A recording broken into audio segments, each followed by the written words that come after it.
is to make it extremely painful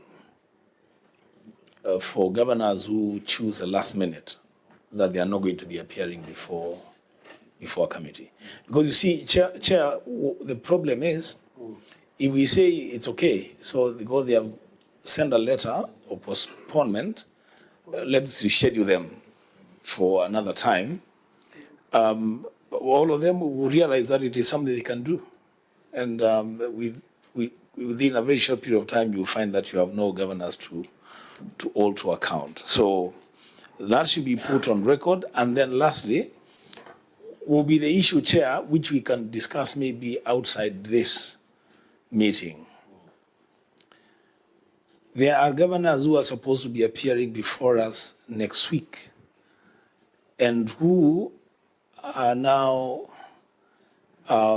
clients of the ES. Actually, they are court clients now. They've been processed in court, and those issues that are being canvassed there are part of the recommendations that this committee made. So how do you deal with that situation? The issue appear, don't they appear? The Nairobi governor, I don't understand the correlation between his impeachment and appearing to account for his work. Really, the two are not related in any way. I would be advising, if you can take my advice, Chair, for whatever it is worth, reject the request from Kiambu and let's see what happens. Just reject the request and insist on him appearing. Tomorrow. Yeah, let's see what happens. Correct. Because you know these things of people just deciding. We have schedules, Chair. We have things to do in our counties. Yes. So we are on recess. So when you come here, we don't come and then people just decide they are not appearing. And I want to take this opportunity maybe to thank Senator Nakuru for Governor. You know, always once a senator, always a senator. But Senator Governor Nakuru for appearing. I thank you, Chair. When we deliberated on this extensively a week or two, Treasury Reverend, you indicated that there are provisions in law that could allow us to impose a surcharge, and in those situations. You remember? Were you part?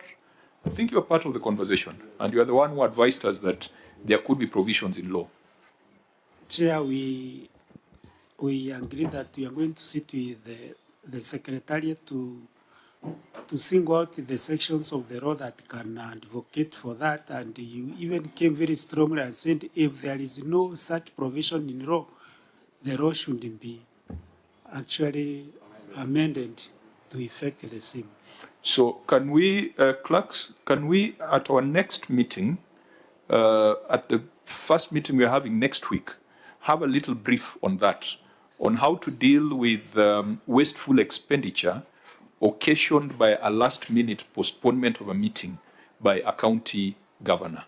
We had said that if there was to be a notice seeking postponement, it ought to come 7 days, because even these documents are supposed to have come 7 days in advance. So I would agree that some of those last-minute changes should occasion some surcharge on the person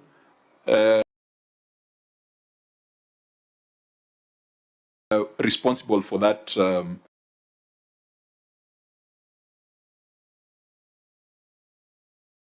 wasteful expenditure. So let's have that brief next week, and then if we get some of these frivolous requests for postponement, we can then respond and provide a bill of quantities on the waste that has been occasioned, and let's impose that. Chair, just a quick clarification. Senator Wambua addressed something. I thought on Monday we are meeting ESCC. We are meeting ESCC on the 10th of September. Which is on a Wednesday. Oh, sorry, it's on a Wednesday. Yeah, okay, on the 10th of September. I think for Kiambu, we agree, we reject. We reject and inject.